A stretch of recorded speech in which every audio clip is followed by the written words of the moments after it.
Hello and welcome to Our Time. In 1960, the local arts community in Adelaide felt there was a limited opportunity for local talent within the Adelaide International Festival of Arts program. So, a small group of independent artists presented shows on The Fringe. These brave artists forged an innovative open access festival with no curators.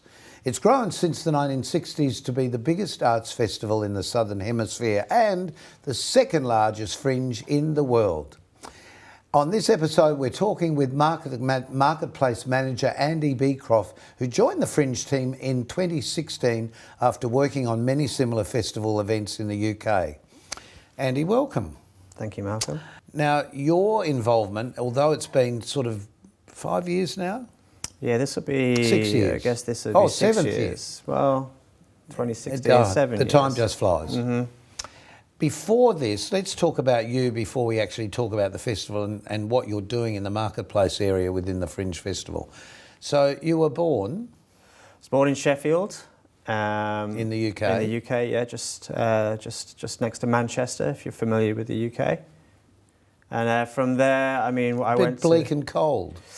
Yeah, the 80s in Sheffield, miners' strikes, Thatcherism, but you know, we had the warmth of the Sheffield people behind us. Well, that's where Sheffield cutlery comes from, isn't it? The Sheffield steel and the Full Monty, I guess people might know it for as well. Yes, yeah, exactly. And what happened next? You went to school, you became... Yeah, of course, yeah. From there, I went to college in Sheffield, then from there I went to university. What did you study? I went to college and studied German, economics and English, which by the time I'd finished those, didn't want to do any of those courses or take them anywhere. Well, you already spoke English. But I'd already established a network of filmmakers and musicians that I was hanging out with. Well, actually, that's probably one of the most important aspects of being in these sort of festivals and things, isn't it? It's the contacts that you establish. Yeah. It's the other people you meet. Anyway, you're now at university. Yeah, so I decided to go to Liverpool University, just down the road from Sheffield, and there I did a film studies course, film theory course.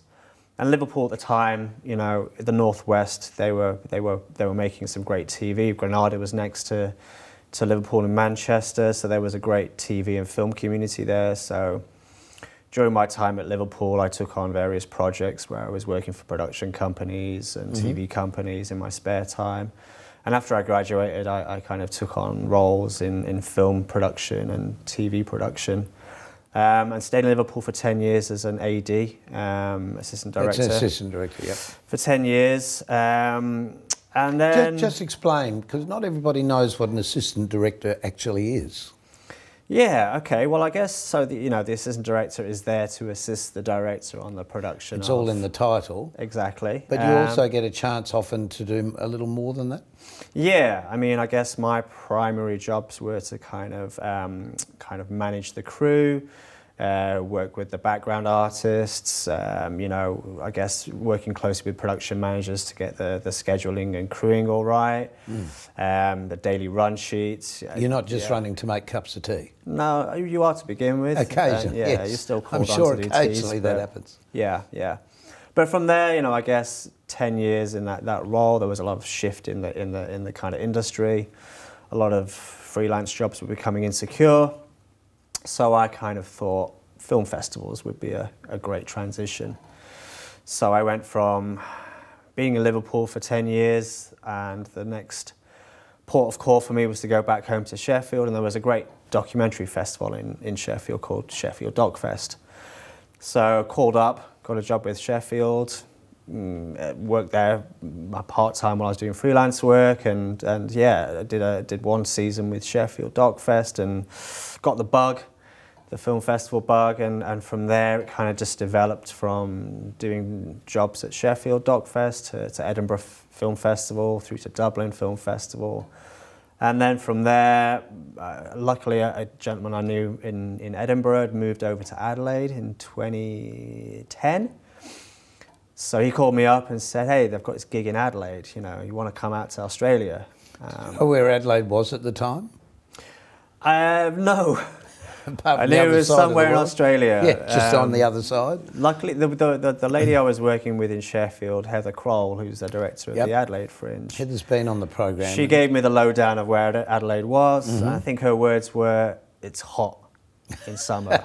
That was it. Yes. They were the imparting wisdom of words that was given to me. So yeah, I jumped on a plane and came out here and spent 4 months in Adelaide when the film festival was actually alongside the Fringe. That was back in February and March in 2011. So I kept doing that for a few years, and then Heather came on board as the Adelaide Fringe director in 2015, and I was working out in the Adelaide Film Festival in 2015 on their film festival, and took a meeting with Heather, and she enticed me to come out here to work. To move permanently. Yeah, that was kind of the conversation we for had. now, It was, yes. we have this great marketplace program.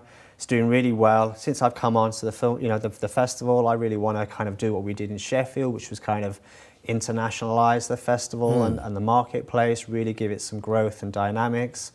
Why don't you come out and join the team? And, we'll kind of do what we did in Sheffield and really sort of grow the marketplace and the brand and really kind of get it as a worldwide recognised marketplace. Well, up until then, most of the shows coming into the Fringe were not necessarily local, but local as in Australian shows. People taking a punt, trying a Fringe, or they had a product and they came to the Fringe to obviously perform it. But now it's much more international, isn't it? Yeah, I mean, I guess the Fringe has always had an international arm to it, from the 1960s. But it's definitely got bigger. Yeah, of course. This is the 63rd year now, and obviously... And am I correct in assuming that there's the Adelaide Fringe, but the Edinburgh Fringe is it August. early August? August, and then there are sort of fringes that follow the weather around the world almost. Yeah, I mean, there's over 300 fringes around the world, so the Fringe brand has grown. Right. Is it always connected to another arts festival like it is here in Adelaide? Not always, no. It doesn't have. That's not the rule. Essentially, you don't have to be alongside an arts festival. There's many fringes which just use the ethos of using the collective local, national, international talent to really bring a diverse program of work to its audiences, and I guess that's what fringes It's good are. to hear about your background, because your background makes the point that you've had a lot of international experience with this. So the job that you're now doing with the Adelaide Fringe is really using all of that expertise and hopping over, in a way, two different areas because of the film component. Is there a film component within the Fringe?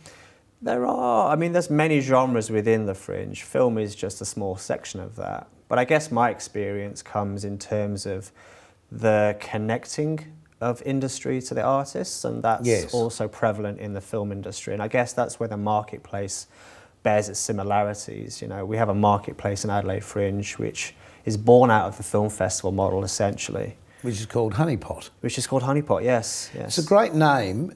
When you hear it first, you think, what the earth has that got to do with the Fringe, the word honeypot? Because there are some other rather odd titles for different things that happen during the Fringe.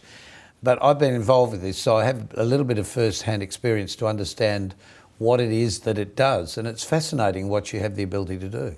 Yeah, I mean, the honeypot is now 16 years old. It was developed. It was developed off the back of Heather Kroll had this marketplace in Melbourne for the documentary festival that takes place annually in this country, and she developed this marketplace called Meat Market, and had conversations in Adelaide with directors and executive directors, and kind of this idea of bringing a marketplace to Adelaide in the Fringe. I'm assuming it was MEET, not MEAT, market. Yes, it was. Yes. MEET, yes, And Meat until Market. when you say it, you think, Yeah. Mind you, it could have the other connotation too, because it is about people. It's all about meeting people, yeah. And that's essentially what the festival model was like, and there is such an eclectic range of work in the Fringe, and there's what people don't really understand, I guess, or don't really think about is that life cycle of a show. they perform in the Fringe, but actually it goes on to perform in many, many places around the world, in Australia. I think that's the advice really for most people. Don't expect to make a fortune if you're a performer in the Fringe, but know how to use the Fringe to further your own career, the show, just your platform, I guess. Yeah, and for many people it is a career, and the career aspirations and longevity is actually realised a lot more. There's a lot more kind of recognition of the value of Adelaide Fringe in terms of advancing your career. Yes, and I understand that completely. Look, there's so much more to talk about, and we'll be back in a moment to do just that.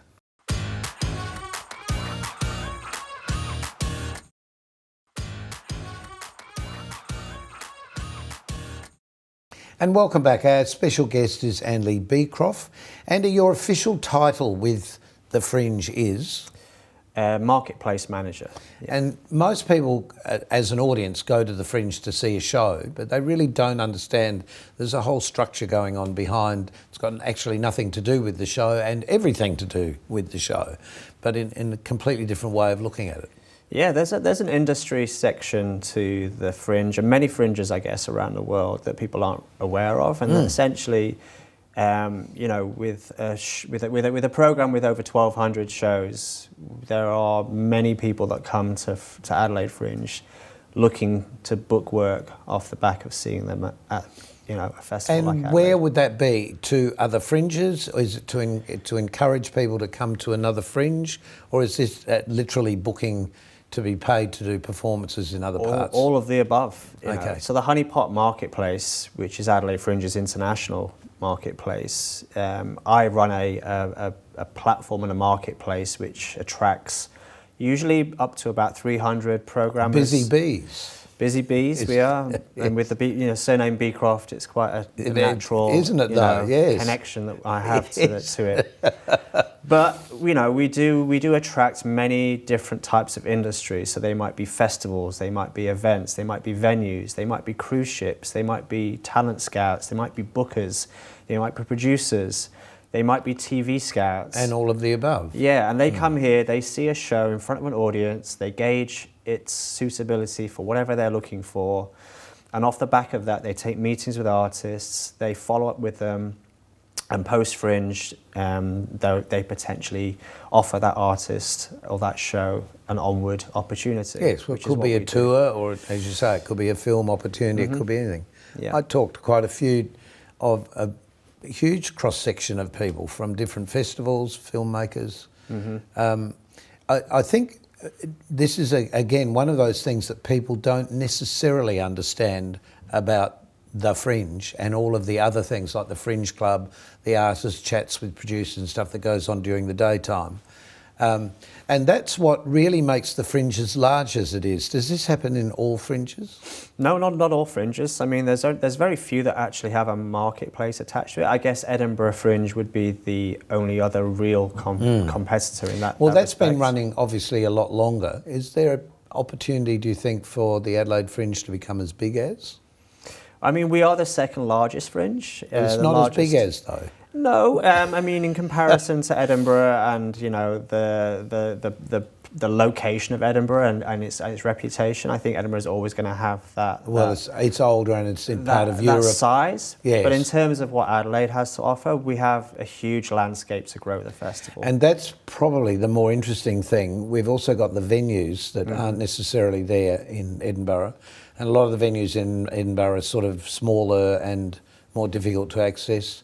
And the town itself, I think, for most performers, can be difficult to find accommodation. Yeah, it's a very difficult city to navigate at the best of times, and when you throw a Fringe into the mix, it's very, very, very difficult. Whereas Adelaide, it's a lot more. It's an even keel here. The location of the city, the way the city's laid out. There's a lot more. There's a lot more manageability in terms of. Well, now there's not a car race at the same time is helpful. Yeah.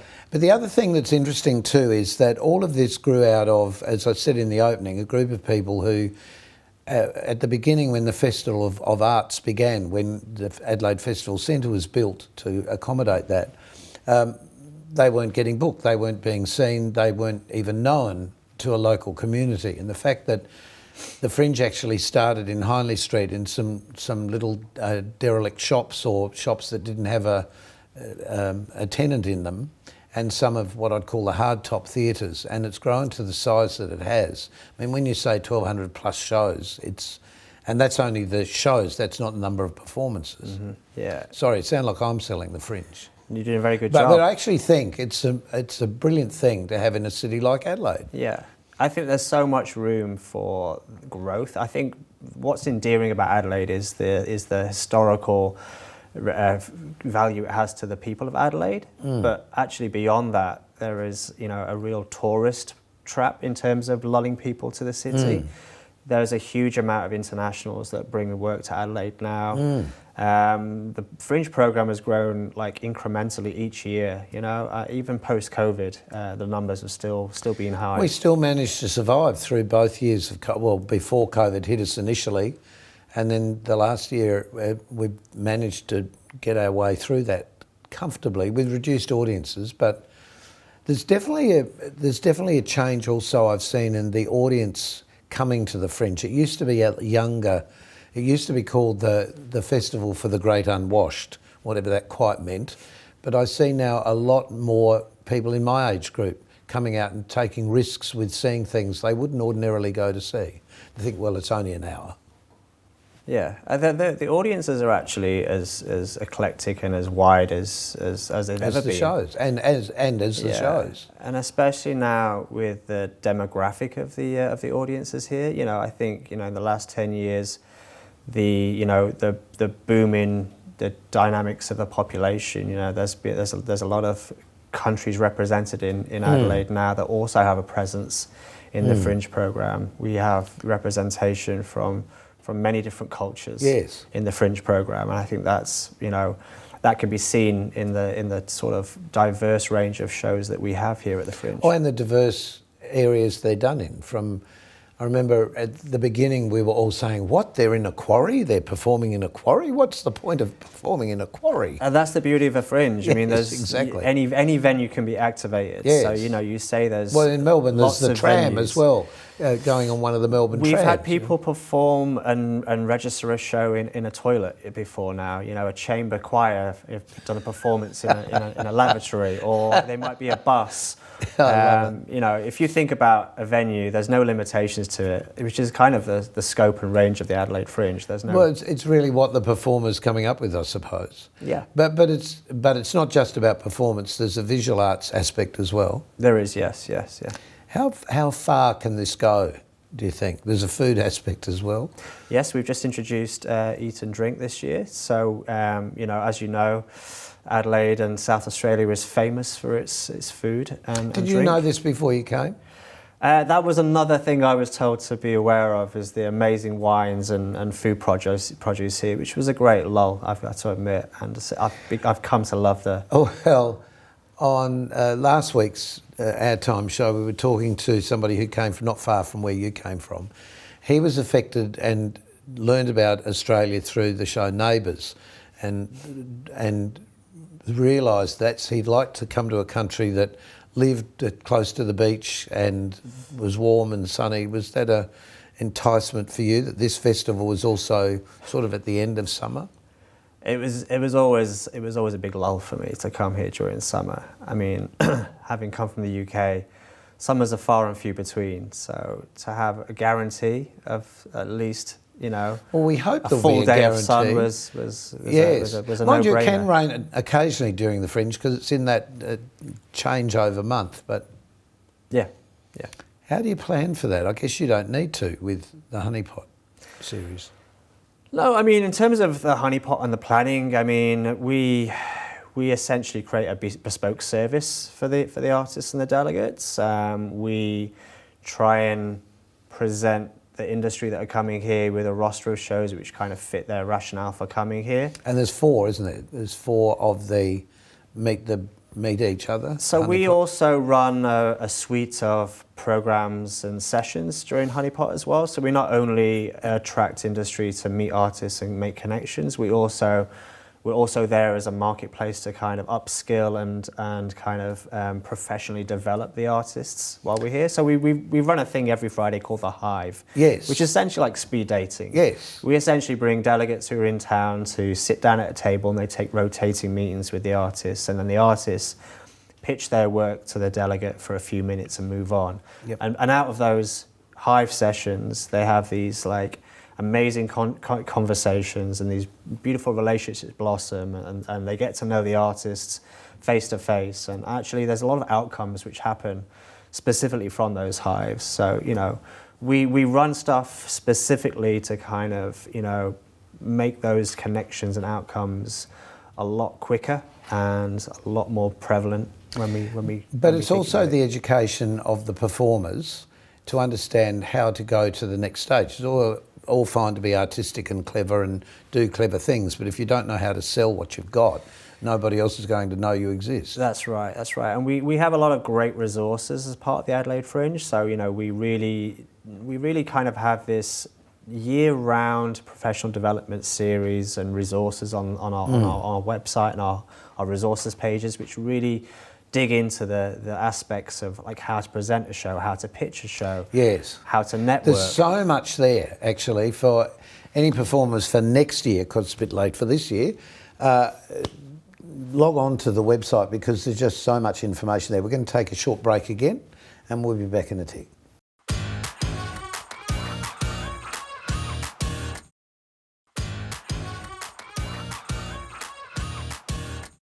And welcome back. Our guest has been Andy Beecroft. Andy, it's all very fine to talk about all of these extra things that happen during a fringe, but most people really only think, well, I pay my ticket money, I go see a show, and that's the end of it. So where and how do all of these other benefits exist? Where does the money come from? Yeah, I think it's really important to kind of acknowledge that the marketplace is an additional element of the Adelaide Fringe, which is funded and supported through many various like avenues of funding. Yeah, exactly. Government is one of our major supporters and funders. So, you know, state government. Well, particularly this year as the new government, or it's not new anymore, but have promised assistance more so than the previous one. Yeah, exactly. The Maadalascar government have been a stern supporter of the arts and Adelaide Fringe specifically. You know, like the marketplace itself is funded by you know, applications to grants and funding streams that I continually have to write year in, year out. You know, we invite hundreds of delegates to participate in the marketplace, but to support those delegates, we have to really, you know, answer to the applications to really fund our projects year in, year out. And it's not. Do you have to fund them to come here? There's some people that do have contributions and support to bring them here. There's delegates that come from the other side of the world which need a little bit of help and support in terms of accommodation and flight support. So there's so much more that the public really don't realise, plus the fact that Fringe has now got a bit of a tail into it, because, or even at the beginning and after in the country, in country South Australia. So much to talk about and so little time, but it's been great to have your company. Thank you, Malcolm. And thank you. And thank you for joining us on this episode of Our Time. So until we see you next time, keep yourself nice till then, and we'll see you at the Fringe. Bye.